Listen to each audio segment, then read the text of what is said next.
what we're doing is we're looking at anxiety and we're saying, hey, you're a messenger and you're here to tell me something. What are you here to tell me? This is Alopecia Life with your host, Deanne Graham.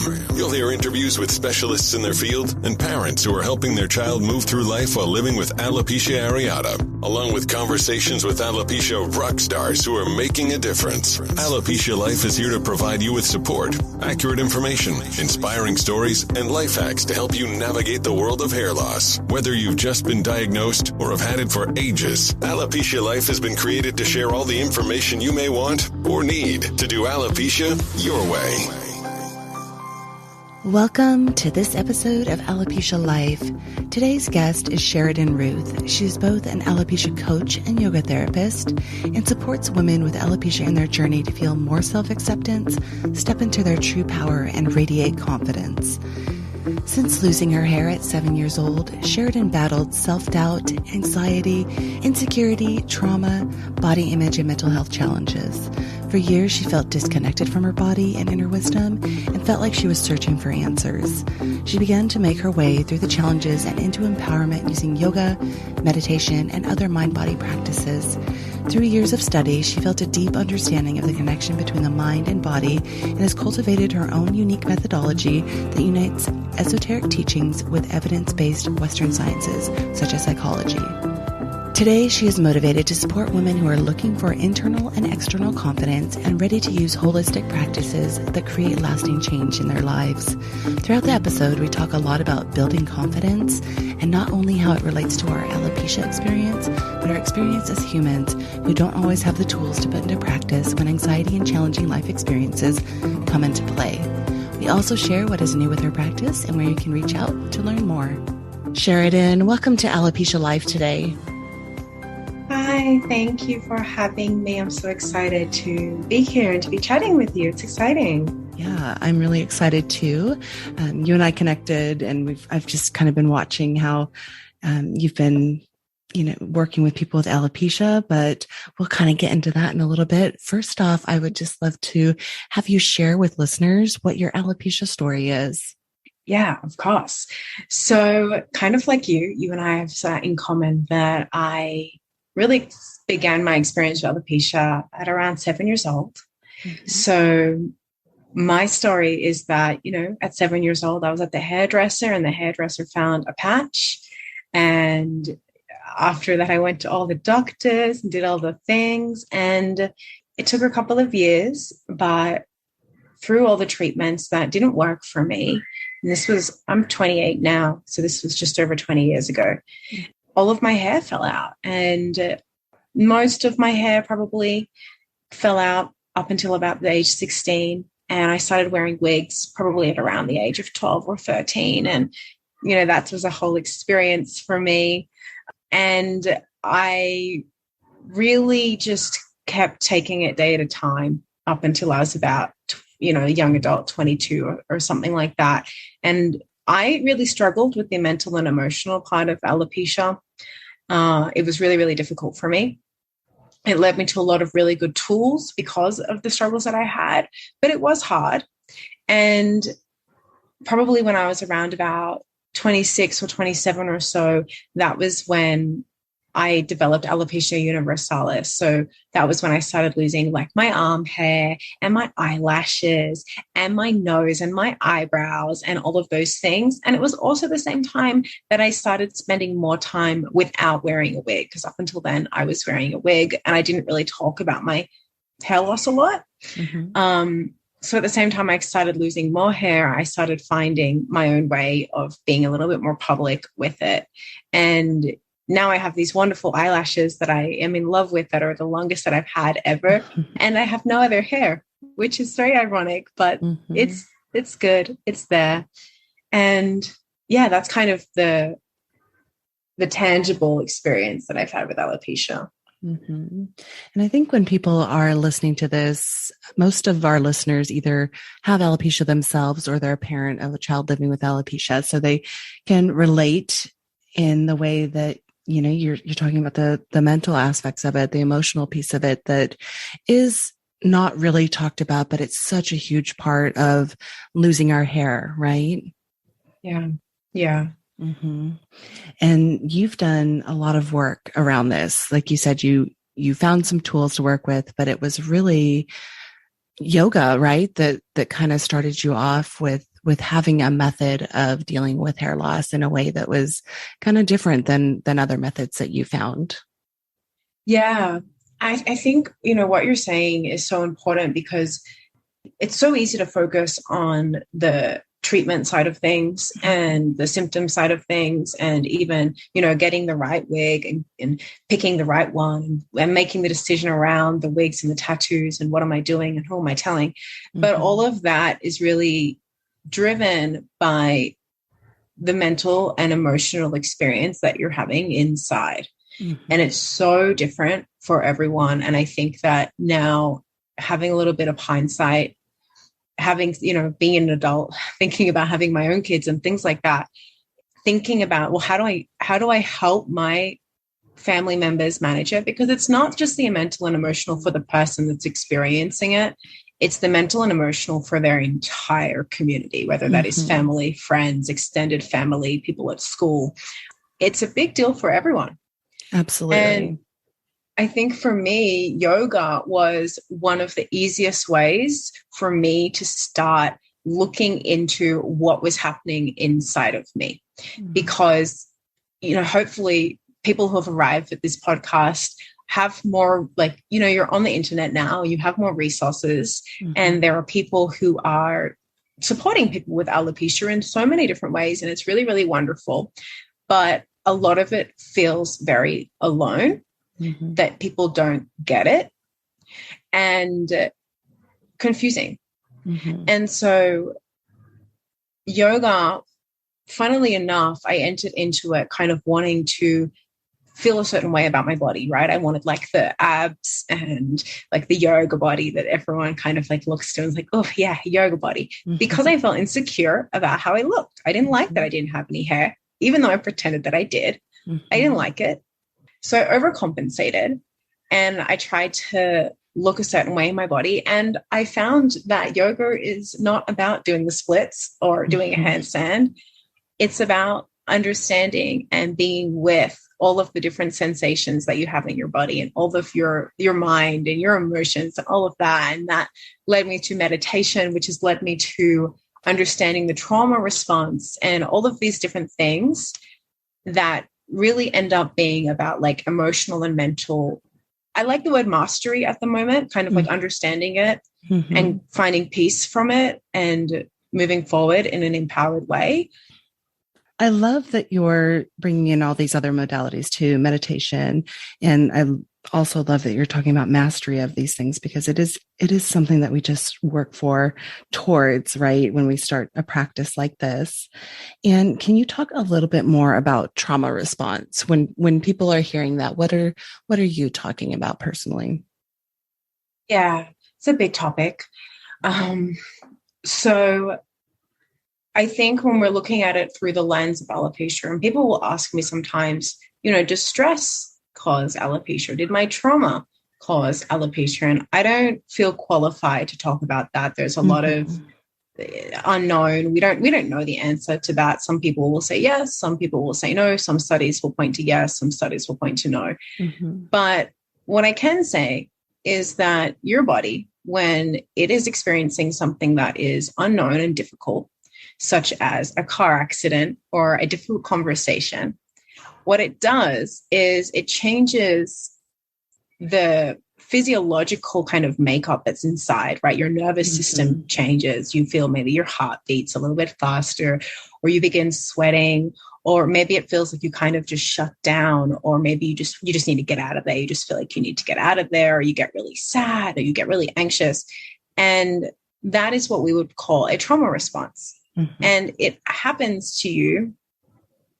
It happens to you when your body experiences something that is maybe just a little bit too much for it to process in the moment. It doesn't have to be like this big T trauma, which we would, call like a really big traumatic event. It's just, has something happened to you that's been a little bit too much for you to process. And, at this point, every single person on the entire planet of Earth has experienced trauma because it's 2022 and we're going through COVID. Too much to process, too much unknown, very confusing. We don't know what to do with it. So it becomes traumatic, right? On top of that, finding out that you have hair loss for many people is going to give you anxiety, is going to make you sad, is going to feel you're going to have a trauma response to it. And everyone has different ways that their body is kind of made up to respond, right? You might respond by like wanting to fix it and find all the answers and just control it. And I might respond by just wanting to ignore it. What do you find works for folks who ignore it, right? I mean, and ignoring it isn't, you can't ignore alopecia, right? Because whatever you do, you're faced with it when you look in the mirror or you don't look in the mirror. I mean, how often do we hear that, right? I can't even look at myself in the mirror. I just put a wig on it, put a hat on, whatever it is. And I just leave for the day, right? So is that what you mean by ignoring it? That is what I mean by ignoring it. And I will also say that sometimes ignoring it it's about kind of not being with the sensations and the emotional aspect of it, right? We all, when we experience alopecia, we experience a phase or numerous phases. If you're living with alopecia for your entire life, you're going to live through many different phases of grief. Grief is not something that we tick a box off. It's done, completed, I've grieved that. No, it's something that you learn to live with. Yeah. So ignoring it is basically just not wanting to be with the experience and the emotional part of it. So that sometimes is not looking at yourself in the mirror. And sometimes it's becoming very, very almost compulsive towards looking for a cure or picking the right wig, and thinking about it, reading about it, learning about it, right? It's staying very much in your head. What can I do to control this? How can I understand this better? And by staying with those thoughts, what we're doing is we're effectively removing ourselves from the experience, from the bodily experience, being with the emotions and the sensations that are caused by the reality that you or somebody in your life is losing their hair. Yeah, I love that. That's a great definition of that, and a kind of a nice visual too that people can connect with for sure. Now, you do a lot around anxiety and yoga practice, and I'd love to hear a little bit more about that because you mentioned anxiety several times, and I know that it's, like you said, it's 2022. We all understand it. We're not a stranger to this, no one. And so I'd love to hear how you kind of connect the two together, yoga and anxiety relief, I should say, and kind of take someone through that process if you're willing to share. Yeah, of course. That's such a great question. I think, first of all, just recognizing that anxiety is not like this big bad thing and there's really no shame in having it. It's just something that happens to everyone when it's a fear state, right? We're scared of something that could possibly happen or may not happen. So we feel a little bit anxious about that. And I like to look at anxiety. Anyone who's kind of familiar with, maybe if you've learned a little bit about anxiety, I really like looking at anxiety as a little bit more of a messenger. So this is kind of taking like a Cheryl Paul. If anyone is interested in reading like The Wisdom of Anxiety by Cheryl Paul, is a wonderful book. But what we're doing is we're looking at anxiety and we're saying, hey, you're a messenger and you're here to tell me something. What are you here to tell me? Are you telling me that I'm scared? Are you telling me that I'm grieving maybe my loss of identity? Are you telling me that I'm feeling insecure about what somebody might think or what I might think about something? Are you telling me that I haven't made space to slow down and be with my emotions? Are you telling me that I'm feeling pretty sensitive today, right? Even as women, we have different phases of our cycle, and we'll experience anxiety at different times because our body needs different things. So if we find that we're experiencing anxiety at one point, the question then becomes like, what are you telling me? So we can do that by learning to understand the messengers of the body. What does it mean to you, right? What it means to you is going to be different than what it means to me when I experience anxiety, because we both have different needs, different stories, different ways that we relate to the world. And so it's just understanding, okay, what does anxiety feel like in my body? What is it trying to tell me? What does it need?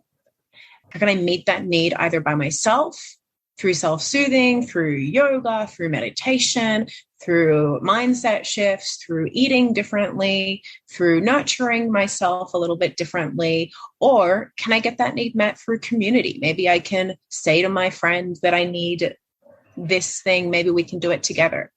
I love that. I love that you're encouraging people to look outside themselves, right? Because these are all kind of isolating practices, right? Meditation, yoga, these things that we can do.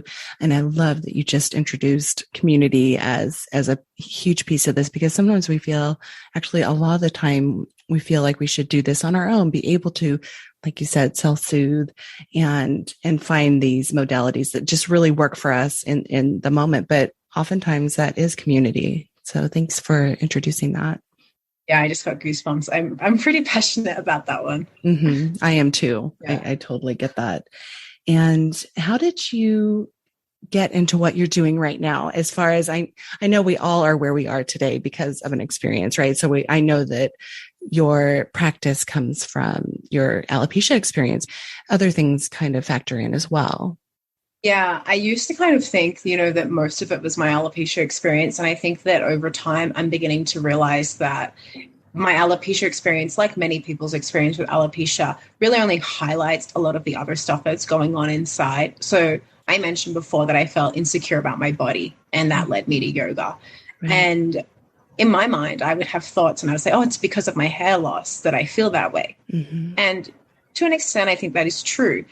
But, I didn't feel very good in my body for numerous reasons. And that led me to yoga. I think also what happened, to be completely honest with you, mental health has been something that has been inside of my community for, a very long time. And it's been something that I've dealt with. And I tried to deal with it in the more traditional ways of self-soothing by yourself and figuring it all out and things like that, and just finding ways to make it work. And it didn't work for me. It didn't work. Mm-hmm. And it led me feeling kind of more alone. And it really got to this point where I started practicing more of the inner work aspects of yoga. So getting to know yourself, studying yourself, joining up with community, understanding all the things that I've just mentioned. And that really gave me a sense of freedom. That is really what set me free. And I realized that I had been holding back on a lot of my gifts. And it kind of just got to the point where I was like, you know what? Why can't I share this? Why wouldn't I share this? Why? If I found something so wonderful, if I found something that's been so helpful for me, why wouldn't I share this? So I began sharing it online and just talking about it through the lens of yoga. And then I had all of these people asking more questions about it. And then it developed into this entire career where I have this amazing community that I get to support, who also supports me through hair loss, through anxiety, through all of these different things. And it was as simple as just kind of saying, why can't I share more of who I am? That's awesome. And you've obviously done a lot of work around yourself, and the fact that we go, okay, is this really something that other people will find valuable as well, right? Yeah. We all have that inner judge that either judges everyone else or judges ourselves or does both. And the reality is everyone cares as much as we allow them to care, as much as we recognize ourselves and share our own gifts. Mm-hmm. People are going to care. People are going to resonate. Right. And there is always a group of people who are looking for exactly what you're providing. And would you like to share how people can find you when they're looking for you online? Yes, absolutely. Probably the best place to look at is just Sheridan, Sheridan, Ruth, RUTH.com. It's kind of my home base, but I do spend a lot of time on Instagram, and it's just _Sheridan Ruth _ and lately, I've been speaking a little bit less about alopecia and more about the mental health side of things. Mm-hmm. So I look forward to having that conversation as well with everyone. If they want to come and just follow me on Instagram or send me a message, or you can get my hair loss. I have like a hair loss empower bundle that you can access. And that way we can stay in contact via email. That's probably the best place to find me. That's fantastic. And you have, like you said, you have a free toolbox on your website, and I'll put all of that in the show notes for sure. Would you like to talk about your course? Yeah, Acceptance and Confidence Ascension. Acceptance and Confidence Ascension is my little baby. I just changed the host of it last night, and I was looking at it, and I'm just, I'm so proud of it. It was born out of, I did a little bit of one-on-one work with people with hair loss, and it comes down, in my experience, to two things. One, we want to accept it. We want that emotional freedom, right? We don't want to be moving in this crazy roller coaster of ups and downs, just going back, what am I doing? And we want to feel confident. We want to feel really confident in who we are and how we look and how we're managing it. We want to feel confident in our decisions. We want to feel confident to walk down to the shop, and one day, if we want to wear hair, we wear it. And if we don't, then we don't. We want to feel confident talking about it. We want to feel confident in ourselves. So what I've done is I think that you can best bring it down to, and the way that people usually describe it is looking at it through mind, body, and soul. It's a 4-month program. You can do it by yourself. You can kind of take yourself through the pre-recorded modules and practices and exercises and just do that at your own pace. Or you can do it while you're working with me if you'd like to dive a little bit deeper and have a little bit of extra support. But it's a 4-month program that gives you tools for your body, so reconciling with your body and experiencing emotions and sensations in your body, understanding that, really healing, like a lot of deep healing in the body. And managing your mind, managing your thoughts, understanding and making sense of your thoughts, and understanding, we get in here a lot of identity. You know, a lot of us really identify with our thoughts. We think we are our thoughts. We follow our thoughts all day long. And alopecia actually says, you're not what you look like. You're not your thoughts. You're not any of this. So it gives us this opportunity to re-identify with our thoughts and re-identify with who we are.